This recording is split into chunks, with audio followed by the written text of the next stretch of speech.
Le aprecio al expresidente de México, Felipe Calderón, que nos tome esta llamada telefónica. Muy buenos días. ¿Qué tal, don Luis? Buenos días.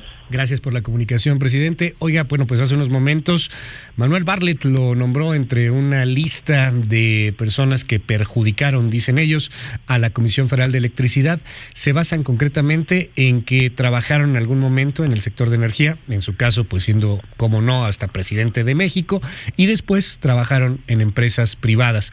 A eso le llaman un conflicto de interés y bueno, pues consideran que eso terminó por generar beneficios a su persona concretamente. ¿Qué le dice a este gobierno de la Cuarta Transformación, presidente? Pues mira, en primer lugar, no le llames Cuarta Transformación a este gobierno. ¿De plano?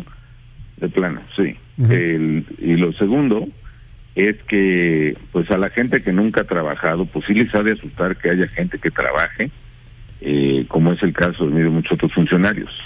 En tercero, si tiene una sola prueba, Luis, una sola, de que yo haya beneficiado indebidamente a cualquier empresa, no solo global, sino nacional, por cualquier mérito, que la presente. Y si no, que se calle.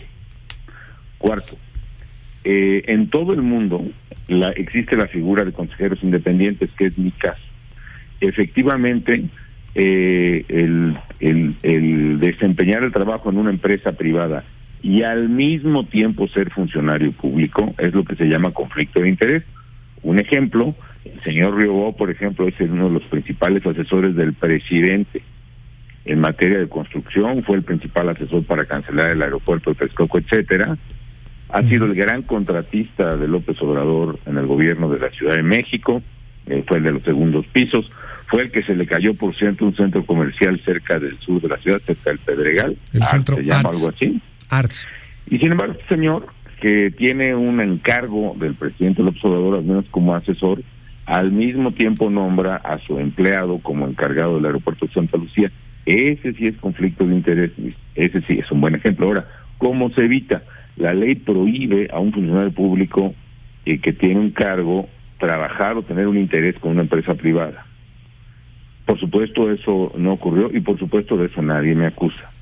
Pero luego dicen que después de salir trabajó, en este caso fui 2 años consejero de Avangrid, que es una empresa que no tiene operaciones en México, Luis, es una empresa que tiene operaciones solo en Estados Unidos, que cotiza en la Bolsa de Valores de Nueva York, que sigue un criterio súper rígido, mucho más que el que existe en México para los consejeros independientes.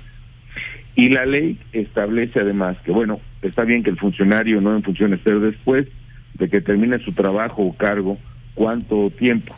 En todo el mundo, la manera de evitar ese llamado conflicto de interés es estableciendo lo que llaman una brecha de tiempo, un time gap, que es dentro de determinado tiempo tú no podrás trabajar en ninguna empresa que haya estado relacionada o sobre lo cual hayas mandado. Siendo yo presidente, pues obviamente mandaba pues prácticamente por todas, nacionales y extranjeras. Claro. ¿Cuánto tiempo establece la ley, Luis? Y tengo entendido que la mayor parte de los países del mundo establecen lo mismo o algo parecido.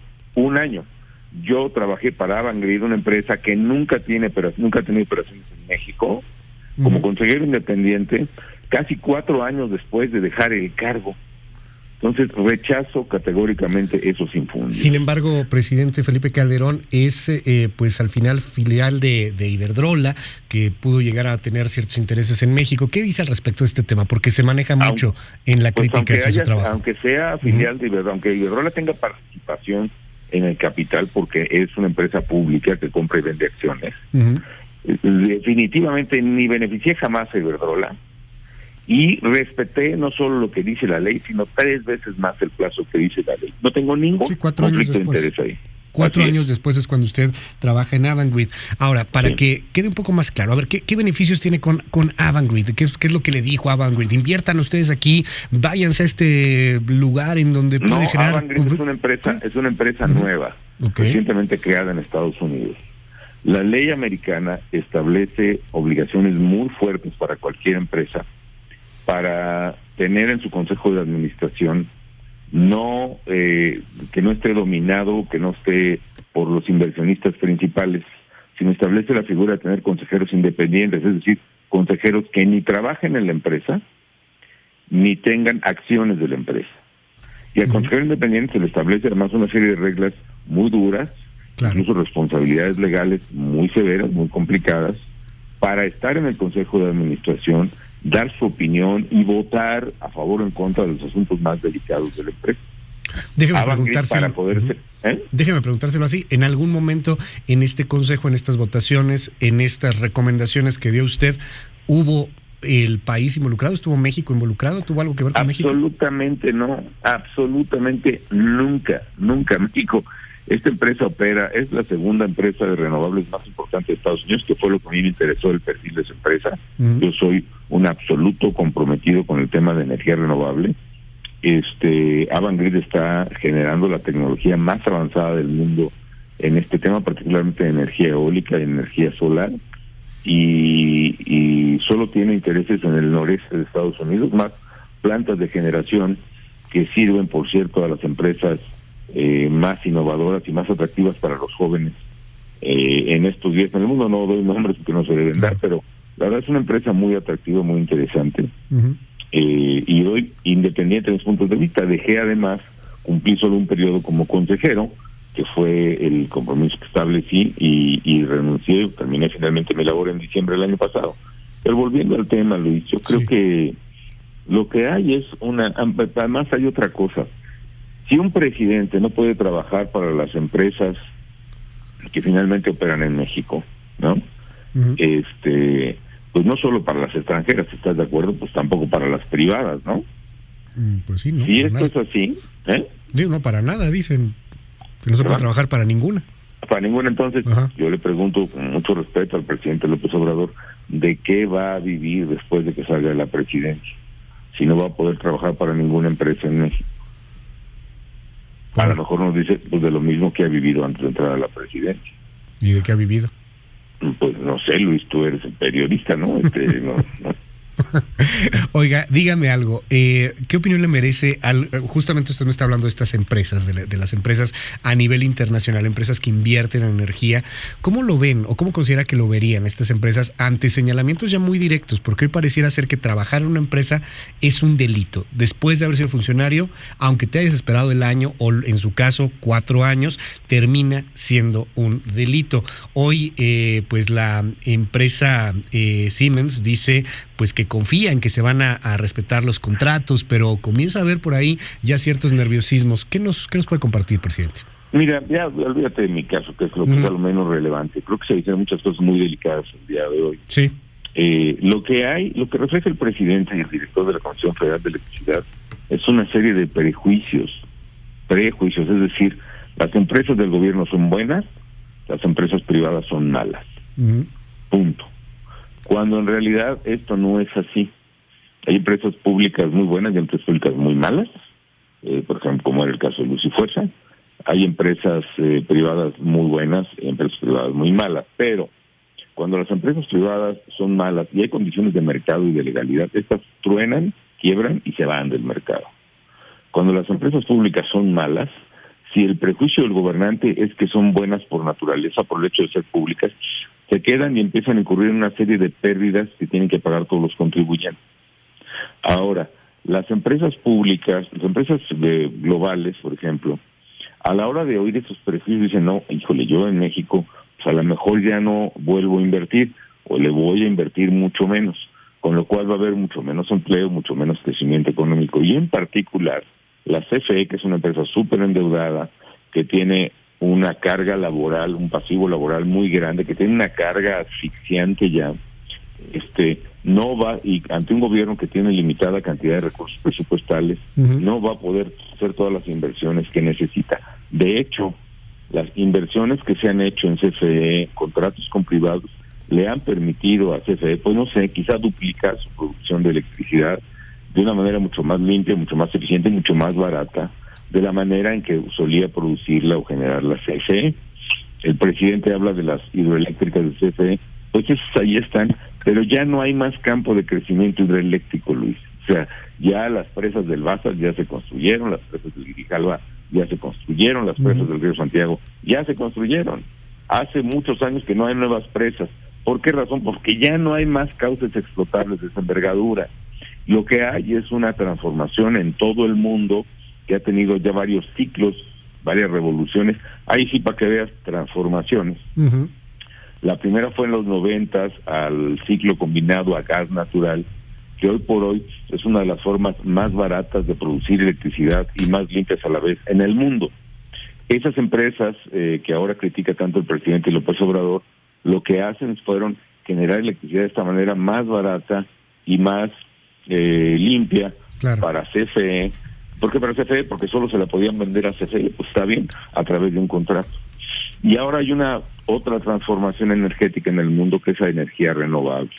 Y lo que está haciendo Bartlett y compañía es volver a arrancar plantas de carbón que son terriblemente contaminantes, terriblemente dañinas para la salud, en las principales generadoras del calentamiento global que genera precisamente el cambio climático, claro, en lugar de incentivar plantas solares y plantas eólicas. Por ejemplo, Bartlett está cancelando una línea de transmisión de CFE, porque es el único que puede hacer transmisión además en el mundo, que traería energía renovable desde Oaxaca, desde La Ventosa, desde donde está uno de los principales conjuntos de parques eólicos más importantes del mundo, donde se genera energía limpia. Si le cortan la manera a los privados o a los inversionistas la posibilidad de sacar la energía de ahí, están matando el futuro de la energía renovable. Si cortan la posibilidad de que haya contratos privados, están acabando con la energía renovable también. Hoy se criticaron unos contratos de gas, no los voy a defender, la verdad es que ve qué pasó en años recientes en CFE también, qué bueno que se revisen. Pero ojo, Luis, la verdad es que si son contratos de suministro take or pay, se quejan de que incluso si CFE no consume el gas, tiene que pagar. Así está en el contrato. Es la práctica universal en la industria petrolera y de gas, los contratos take or pay. Sí. Es decir, lo tomas, pero si aunque no tomes el gas, pues lo pagas. ¿Por qué razón? Porque el que vende gas, en este caso, quiere llevarlo a un lugar a vender a sus clientes. De repente le sale, en este caso CFE, oiga, sí, yo tengo una planta en Mazatlán que no tiene gas, llévame gas. Entonces la empresa privada dice, yo te llevo el gas, te voy a mandar a $4 el millón de BTUs, que equivale a una factura grande, pero también la venta de electricidad es una factura grande. Pero hacemos un contrato, yo hago el ducto, yo me juego el riesgo con los propietarios de la tierra, con los constructores, o sí que con los guachicoleros del gas, digamos, sí, también claro, si hubiera, pero te entrego el gas, ¿no? Si de repente dentro de 2 años entra un presidente de este perfil, pues yo ya no quiero gas, la empresa dice, pues yo ya hice el ducto, mi hermano, el contrato dice que tomas el gas, pues si no quieres el gas por cualquier razón, pues nomás págamelo y ya, ¿no? Claro. Esos son los contratos take or pay. Mira, por ejemplo, ahora el presidente está defendiendo un gasoducto que vaya más o menos de Veracruz, Puebla, hacia Morelos. ¿Qué beneficios va a traer eso?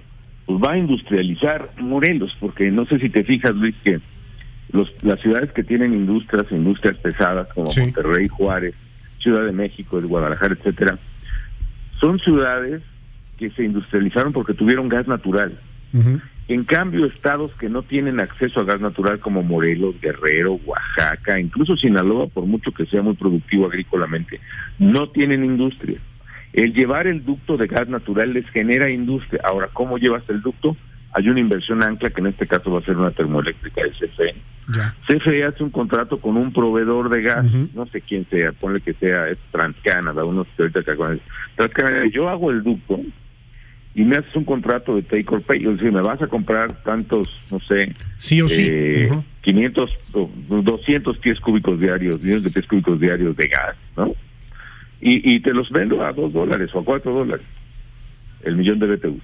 Pero si no los quieres, porque cierras la planta, porque al presidente ya no le gusta el capital privado, porque te tomaron la planta, pues me los pagas de la manera que yo pago el ducto. Lo que está defendiendo el presidente en Morelos probablemente es un contrato take or pay. Entonces, yo lo que veo con preocupación es lo digo con mucho respeto además, un profundo desconocimiento, pues cierta ignorancia de parte del director del CFE en llevarle al presidente estos planteamientos. Y finalmente lo que dijo el presidente criticando a la Comisión Reguladora de Energía. Yo veo una campaña ideológica para destrozar cualquier organismo independiente, Luis. Una campaña que va a acabar con los mecanismos de contrapeso al poder absoluto.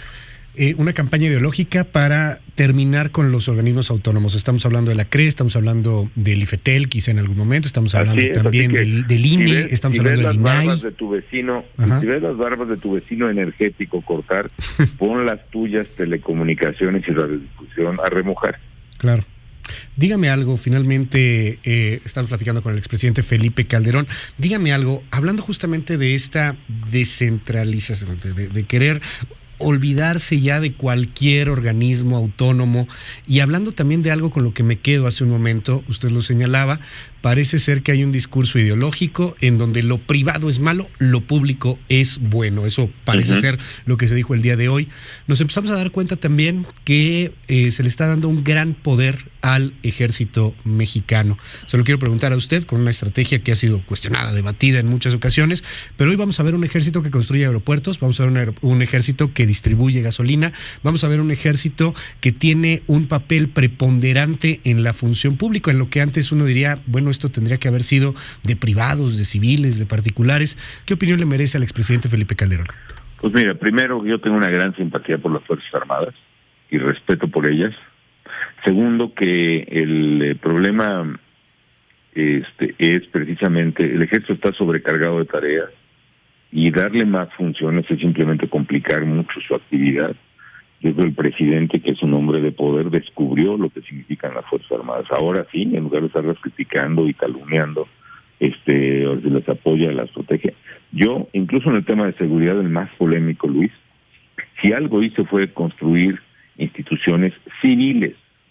Yo propuse una reforma constitucional todavía vigente que establece que la seguridad recae en organismos de carácter civil, que por supuesto hay que crear, y mientras estos se creen, debe haber el respaldo de las Fuerzas Armadas. Por eso creamos la Policía Federal nueva, es decir, había ciertos elementos que venían de la preventiva, como 4,000, pero es una policía completamente nueva. En 4 años reclutamos más de 30,000 personas, todas con control de confianza, todos con polígrafo, examen de detector de mentiras, toxicológico, etcétera, con grandes capacidades, mejores sueldos. Ese es el camino que hay que construir, una policía civil, una policía, en este caso, federal.